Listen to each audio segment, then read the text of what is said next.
The courtroom was so still that even the hum of the air vents sounded like thunder. Rows of faces stared toward the defense table where Constance Whitmore sat, hands shackled, eyes scanning the room as if looking for a last escape that didn't exist. When her gaze found me in the second row, she froze, and the color drained from her skin until she looked like carved marble. For 18 months, she had imagined herself untouchable, the queen of a small suburban kingdom built on intimidation and greed. Now, in a single instant, she recognized me not as the neighbor she had tormented, but as the federal prosecutor who had methodically dismantled every layer of her empire. Her world, once gilded with arrogance, was reduced to the echo of her own breathing in that sterile chamber of judgment. Amanda Walsh, the lead federal prosecutor, had built the case with surgical precision. For 3 long days, the courtroom became a theater of her mastery, each piece of evidence unveiled like a scene from a film that revealed the anatomy of corruption. The jury sat hypnotized as phone recordings captured Constance's voice, plotting, planning, laughing. There were videos of her husband Derek pouring accelerant in the dead of night, his movements frantic and guilty. Charts glowed on courtroom screens, showing stolen HOA funds funneled through fake maintenance accounts and disguised invoices, money taken from 23 families who had trusted their neighborhood to be safe. Experts testified about psychological warfare disguised as community enforcement, about emails that threatened fines for lawn color, window curtains, even a child's toy left in the yard. But it was one recording, the one that sealed her fate, that turned the air inside the courtroom to ice. The voice was unmistakable. "Make sure you use enough accelerant to destroy everything." A pause. Then the words that turned the stomach of everyone present. "I want 18 months of his work against me turned to ash." Derek's nervous reply, "What if someone gets hurt?" was followed by her flat, emotionless response. "Even if someone gets hurt, they brought this on themselves." No one breathed. The gallery seemed carved from silence. The court reporters' hands froze over the keys. The jurors' faces twisted in disbelief. One woman covered her mouth as if the sound alone might contaminate her. Judge Hernandez leaned forward, her voice cutting through the hush like a scalpel. "Mrs. Whitmore, you discussed burning down a family's home with complete disregard for whether a 12-year-old child might be killed. Do you have anything to say about that?" Constance's lawyer whispered urgently in her ear, but the woman who had spent years believing herself superior to everyone else couldn't stop herself. She stood, the metal of her shackles clinking in the stillness, and spoke with the tone of someone who still thought she was right. "Your Honor," she said, her voice trembling not with remorse but rage, "I was protecting our neighborhood from someone who refused to follow community standards. Mr. Morrison thought being a federal employee made him special, exempt from the rules that apply to everyone else. Someone had to teach him that no one is above accountability." It was the most disastrous confession in the history of federal court. The audience erupted, gasps, whispers, reporters' pens scratching across paper like knives. She had just confessed to arson, domestic terrorism, and targeting a federal employee specifically because of his position, charges that carried federal hate crime weight and mandatory minimums. Judge Hernandez's gavel struck the bench once, twice, until the sound alone restored order, but in her eyes was a cold satisfaction, the kind of righteous calm that precedes justice.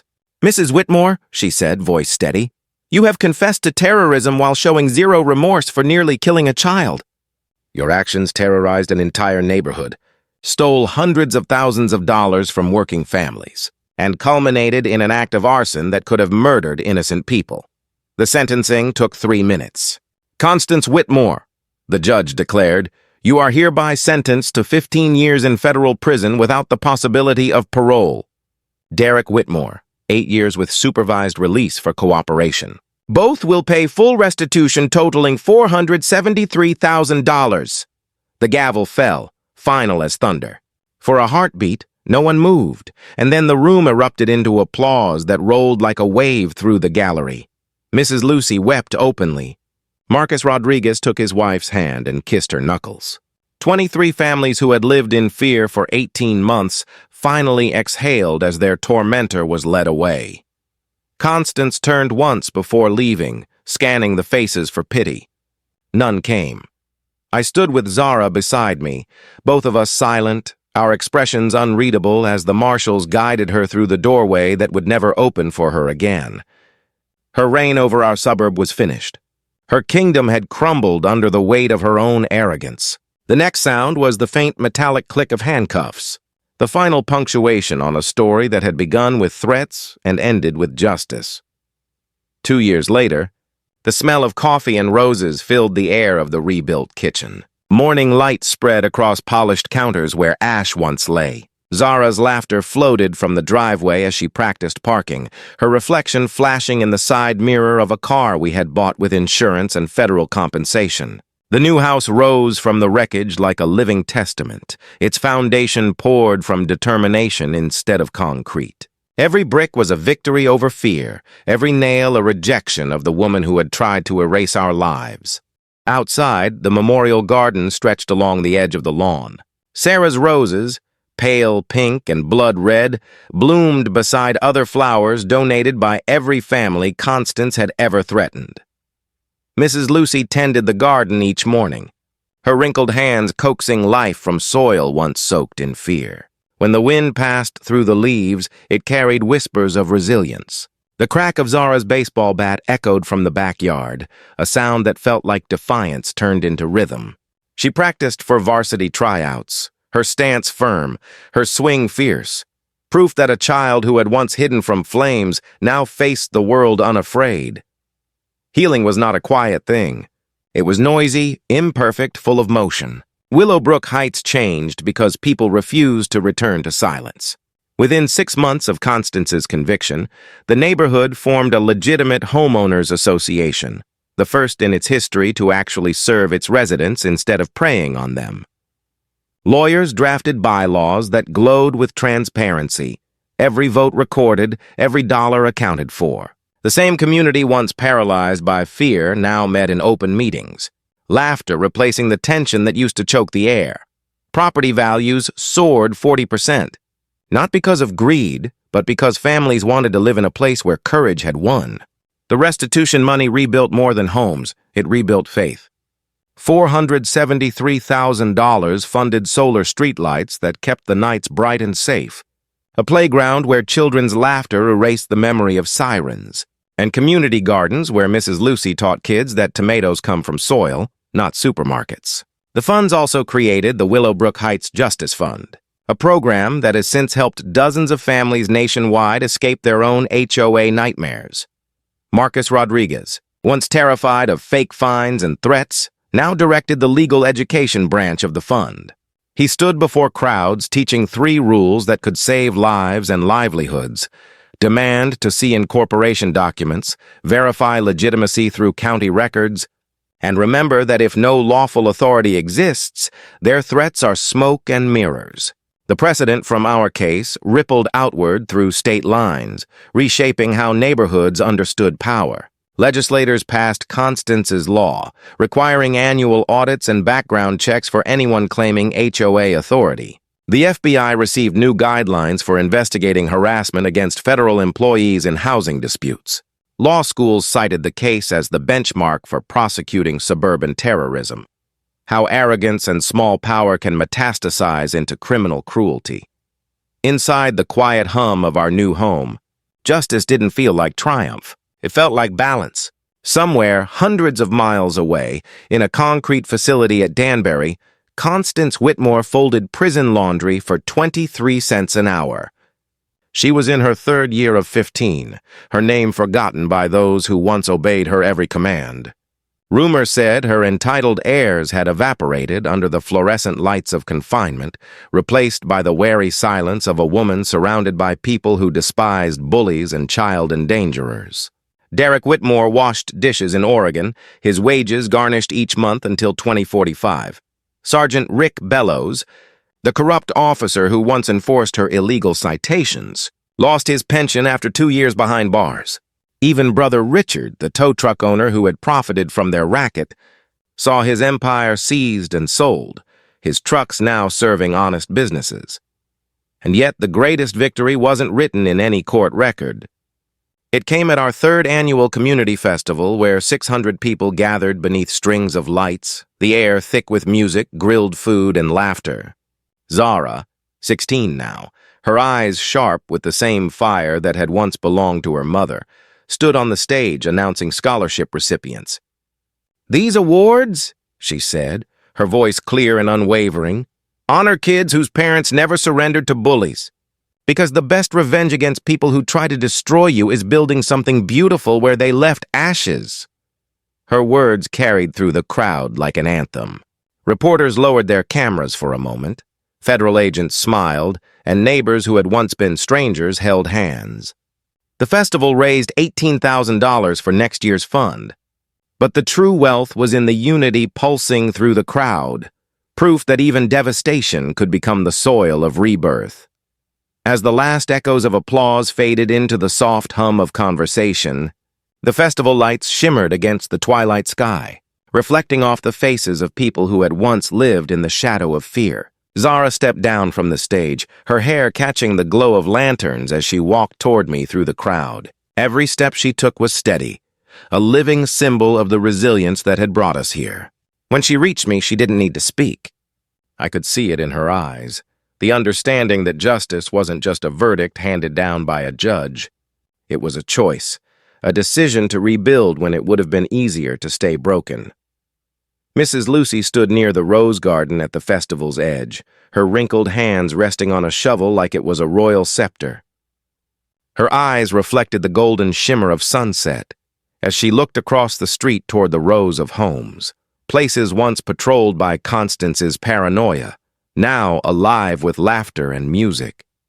Children ran past her, waving sparklers that painted trails of light in the cooling air. She smiled, a quiet smile that carried decades of endurance. Every flower she had planted in Sarah's memory now glowed under strings of bulbs, each petal a tiny defiance against the darkness that once ruled this neighborhood. From the stage, Marcus Rodriguez's voice boomed again, calling for volunteers to join the legal outreach program. People raised their hands, not out of obligation, but pride. They weren't afraid anymore. Across the field, I spotted former victims who once whispered in fear, now laughing freely, their voices blending into a harmony that no tyrant could ever silence again. The Willowbrook Heights Justice Fund wasn't just a program. It was a living organism powered by hope, by shared pain transformed into strength. Every dollar raised was a message to the rest of the world. That even the smallest community, when united, could stand against corruption and win. I looked at Zara again. She was laughing now, surrounded by friends, the faint streak of barbecue smoke curling above her. It struck me that the truest victory wasn't in the courtroom or the restitution checks. It was in this, the ability to live without fear, to wake up without wondering who might come knocking with false citations or veiled threats. For years, we'd been defined by what was taken from us. Now, we were defined by what we rebuilt. As the music slowed and the first stars began to appear, I wandered to the edge of the garden where Sarah's roses grew the tallest. Their scent was strong, sweet, impossible to ignore, like memory itself. I knelt and touched the soil, feeling the dampness between my fingers. This ground had seen everything, the flames that consumed, the ashes that settled, the first seeds of rebirth. Every inch of it carried the story of what we'd endured and what we refused to lose. Somewhere behind me, Zara's voice carried over the music as she called for the final raffle of the night, her laughter ringing clear and proud. For a moment, I could almost hear Sarah's laugh layered over hers, two echoes intertwined, one from the past and one blazing forward into the future. It was strange how time hadn't dulled the pain of those 18 months, but had instead shaped it into something sharper, more purposeful. The faces of the people Constance had hurt still visited me in dreams.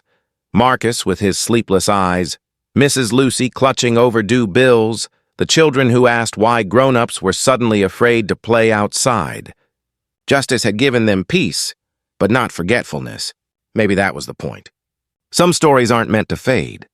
They're meant to remind. Constance's name still appeared in occasional reports. Tiny mentions buried in government updates about prison reforms or case studies. I read one not long ago. Whitmore Constance, inmate number 403-12089, currently serving her sentence at FCI Danbury. Behavioral record, compliant. Occupational assignment, laundry services. A short paragraph, nothing more. For her, the world had narrowed to routine, folding sheets, counting hours, dreaming of control she would never have again. The empire she built on fear had become a memory even she could not escape. There was something poetic about that. The woman who once demanded submission, now learning humility from those she used to consider beneath her. But beyond her downfall lay something greater. Our case had become the catalyst for change across the country. Constance's law spread from state to state, giving power back to homeowners who had long suffered under fraudulent associations. Lawyers cited it, reporters referenced it, and communities whispered our story like a legend about survival. It wasn't fame we wanted. It was proof that small victories could ripple outward until they changed entire systems. People from other towns began visiting Willowbrook Heights to see what rebirth looked like. They'd walk the clean streets, attend open meetings, and ask how we'd done it. We'd tell them we didn't wait for heroes. We became them. Late that night, long after the festival ended, the neighborhood was quiet again. I sat on the porch with a cup of coffee, the faint scent of roses drifting from the garden. The lights had been turned off, the laughter faded, but the feeling of unity still pulsed through the air like a heartbeat. Across the street, Mrs. Lucy's porch light flicked on. 3 short flashes, our silent code for good night, were safe. It started during the worst days, when Constance's threats made every knock at the door feel like danger.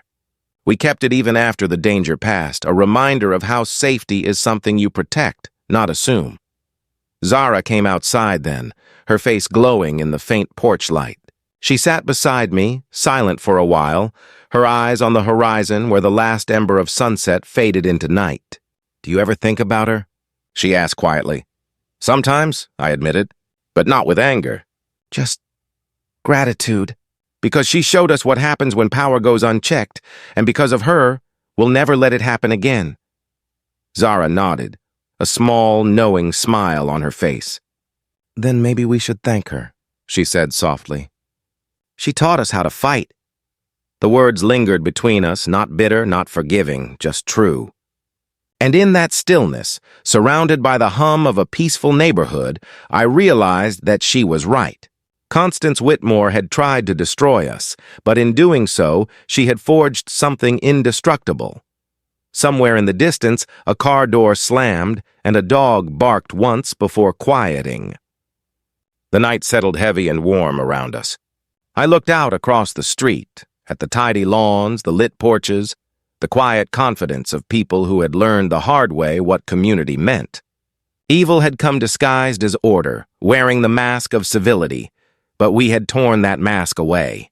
Now there was only truth, raw, unfiltered, and stronger than any lie. When I finally went inside, the house seemed to breathe with us, walls whispering peace instead of fear. The photographs on the mantel caught the dim light.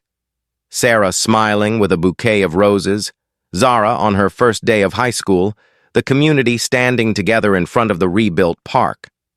I paused there, tracing the edge of the frame with my fingertips. It wasn't just a picture, it was a promise. That we would never go back. That the fire meant to destroy us had instead become our forge. And as sleep finally pulled at my eyes, I thought of all the people still fighting their own battles in neighborhoods like ours. People who felt trapped, unheard, small. I wanted to tell them what I had learned. That one voice, one act of courage, can ignite a movement. That monsters crumble not from rage, but from unity. That justice, when born from loss, grows roots deep enough to hold the world steady. The war for our neighborhood had ended long ago, but its lesson lived on, etched into every sunrise that touched our rebuilt roofs. We had learned that power, when unchecked, corrupts absolutely, but courage, when shared, redeems absolutely. Willowbrook Heights wasn't just a place anymore. It was proof. Proof that good people really do triumph when they refuse to surrender. So if you ever find yourself standing where I once stood, staring at ashes, wondering if it's worth rebuilding, Remember this: the ground beneath you can still bloom.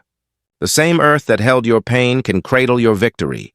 And someday, when the light returns and laughter fills your streets again, you'll understand what we did. That justice isn't the end of the story.